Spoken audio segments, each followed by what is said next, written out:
I like going to that first post like that. That's a good one there too.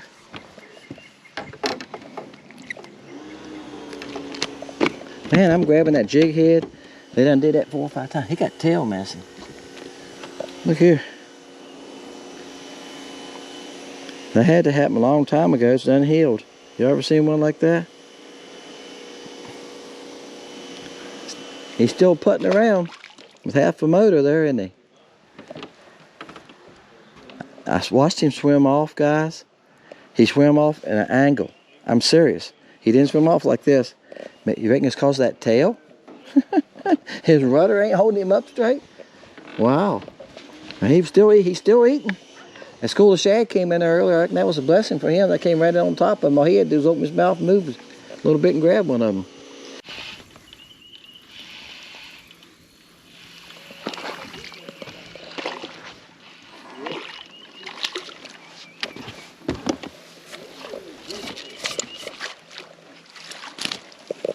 Damn. I thought he was worthy of netting. Might not be. Like I said, sometimes you lose them picking them up. Yeah, he's barely skint hook here. I lost a couple days just grabbing a jig head to take them off. See what tore him a little hole there? Yeah, that's a good one, guys. He's about 11 inches. Then switch colors. Made a video a little bit ago with another color, and then switched to another natural color.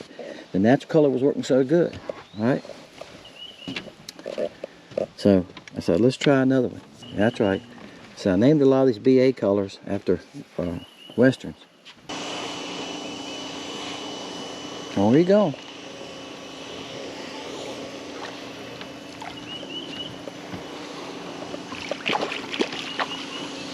I think this is a good one too. You done? Oh yeah.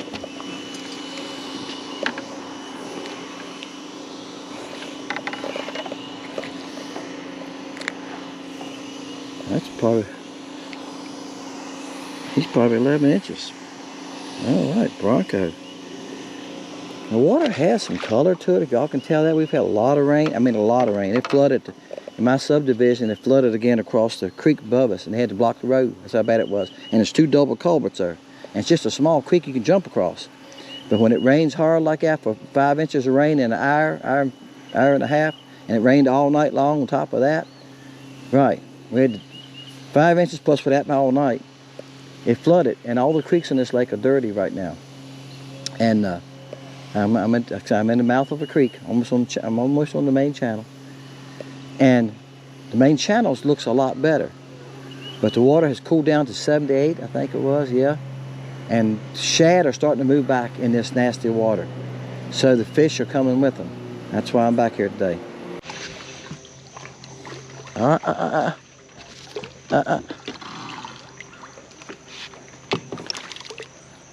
Got him.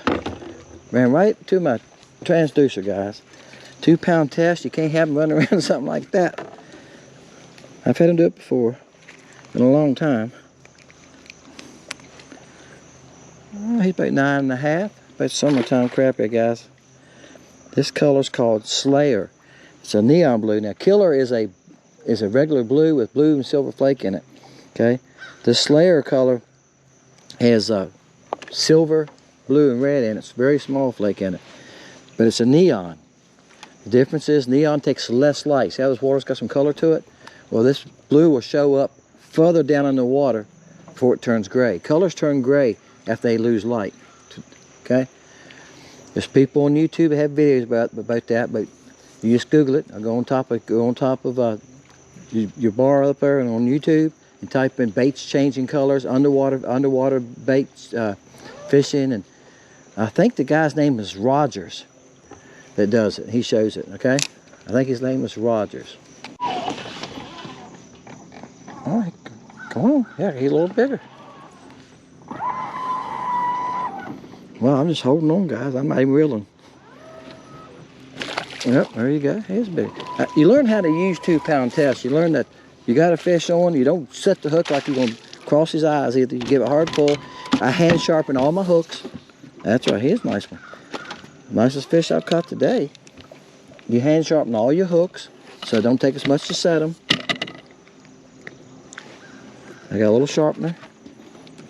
I check each one before I put it on. I do it on all the rods, but it takes less to sharpen if you do that.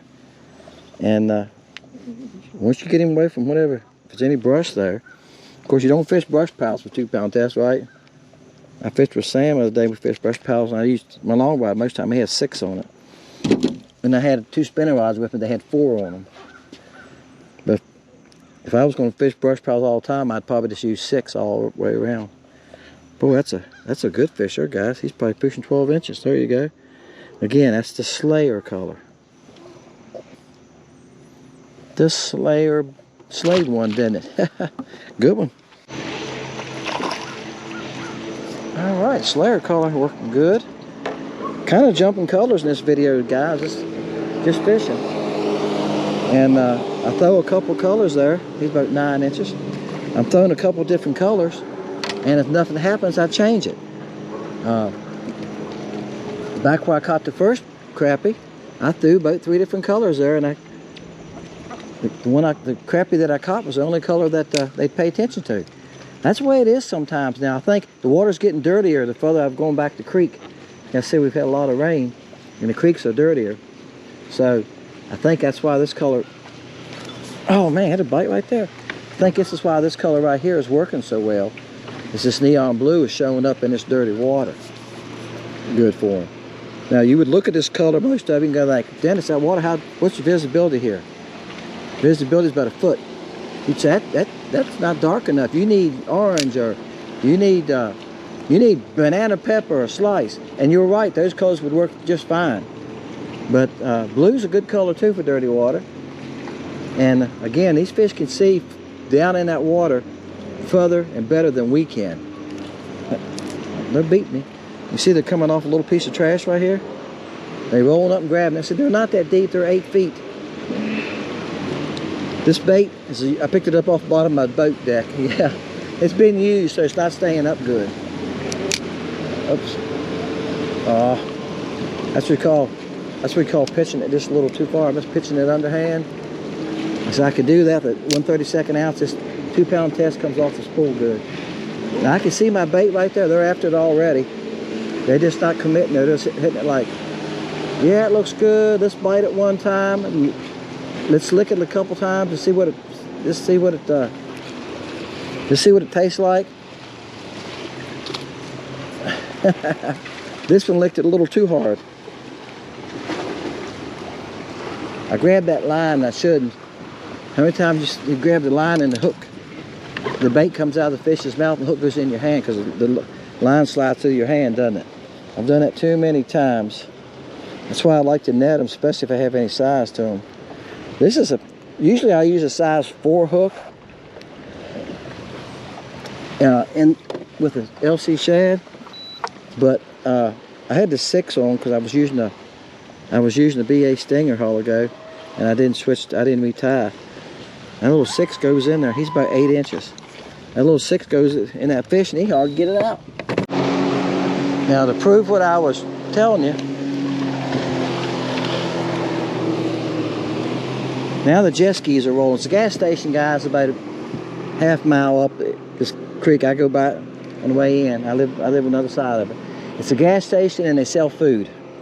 So that's why I usually got to quit fishing about 10:30. Even on the main lake here, it gets so busy. Now this is Earp, and it's a little bit after 10 now. It's 10:25. This fish is about 8.5, 9 inches. This is the Earp color. All right. And that's why I was switched colors to show you. This Earp is a blue. It's a neon blue with silver and flake in it. Okay, and silver and blue flake. And it's the sliced belly. It's a light slice. It's not quite as much. It's a orange yellow. That's what they call the color. But it's not quite as much in. I made it just a little lighter to give it an orange belly. First cast with it, I caught one.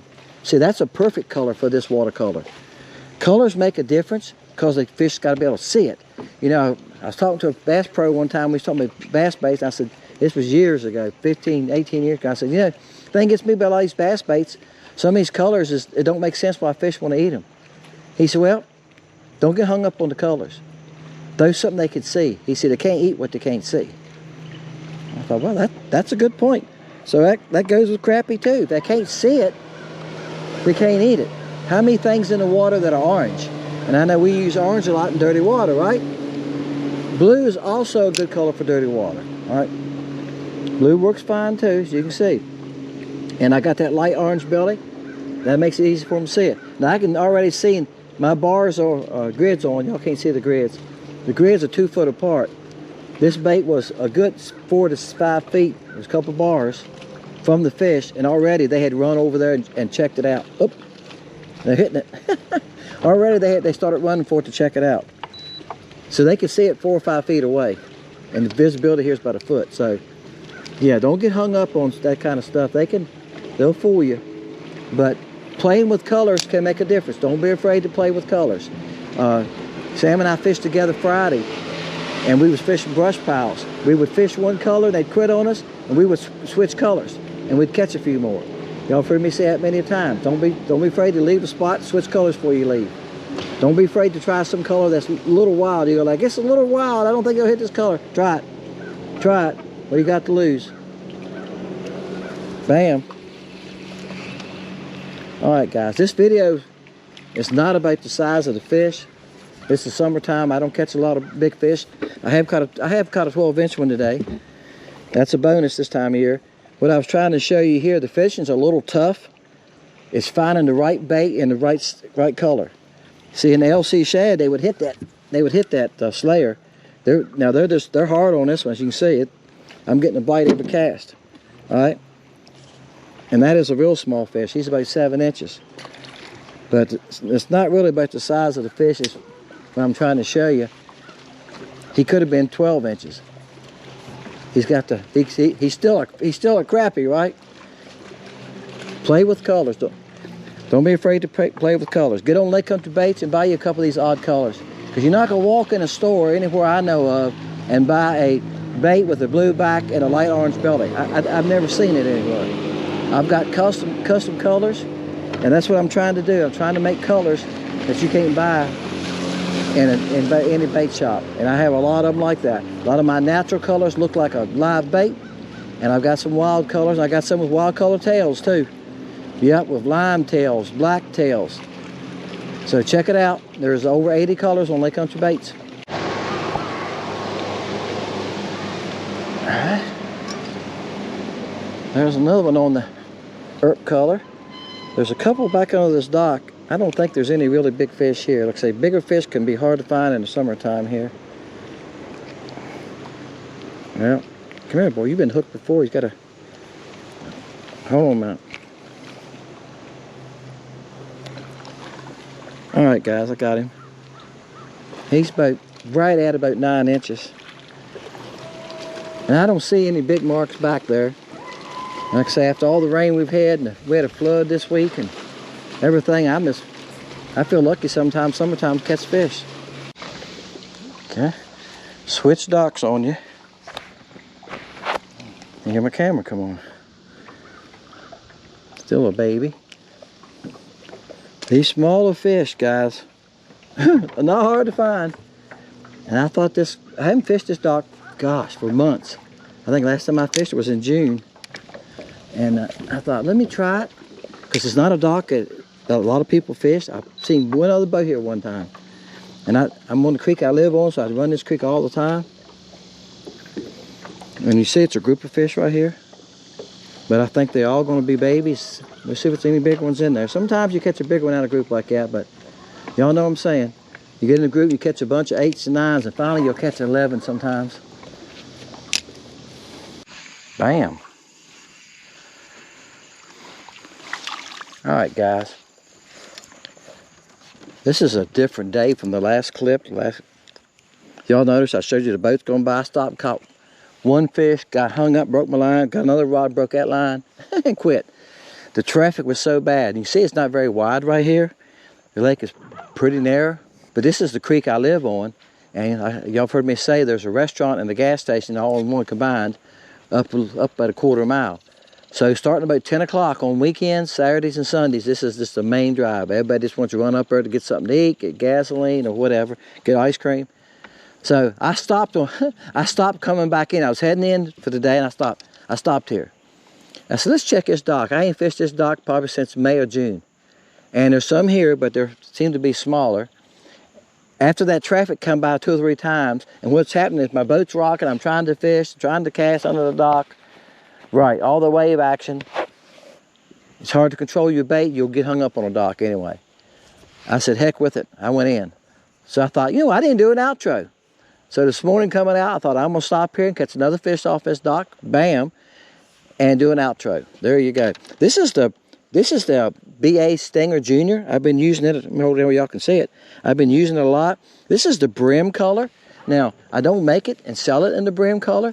The other day I was shooting crickets. I thought, let's shoot that BA Junior, because I have the brim color now in the Tweety Bird, which is an 1.5" bait. This is an 1.5" bait also. And I have it in the Tadpole Junior, which is an 1.5" bait. So there you go. And I have it in the cricket, and I got it in the bug. It's an 1.5" bait.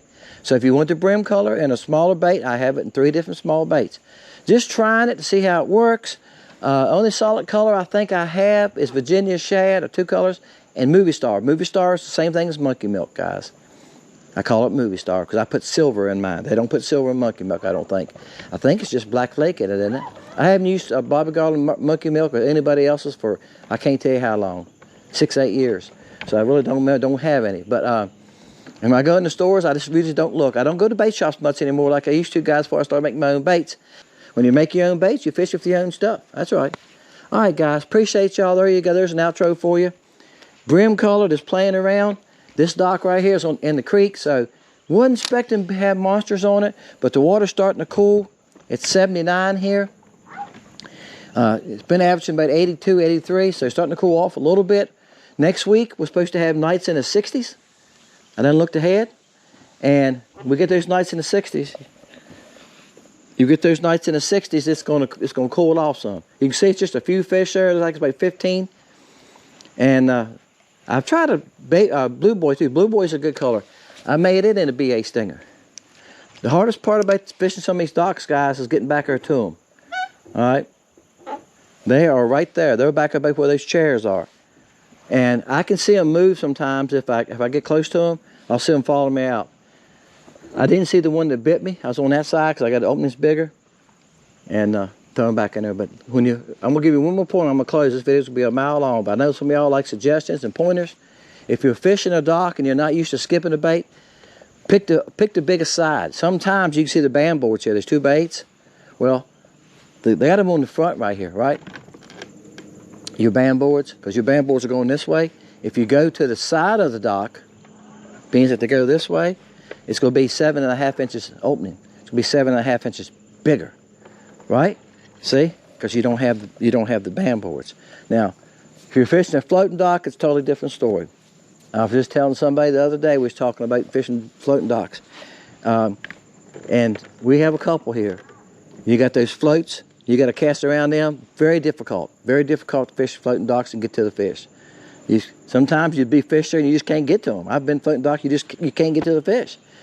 They like to get in the darkest part. That's where they're at now. See, they're right in the dead center of the docks where they're at. Yep, they like getting the darkest part of the dock. That's how they feel safe. They probably feel better than chasing predators. But this is the reason I don't fish some of these docks all the time. This is only the 2nd boat I've seen. One came through about 4 or 5 minutes ago. There's a boat ramp too up here, okay? Public boat ramp. So when you're on this creek, it's going to be, you're going to have some traffic. All right, guys, appreciate y'all. See y'all next time. Fishing Lake Country.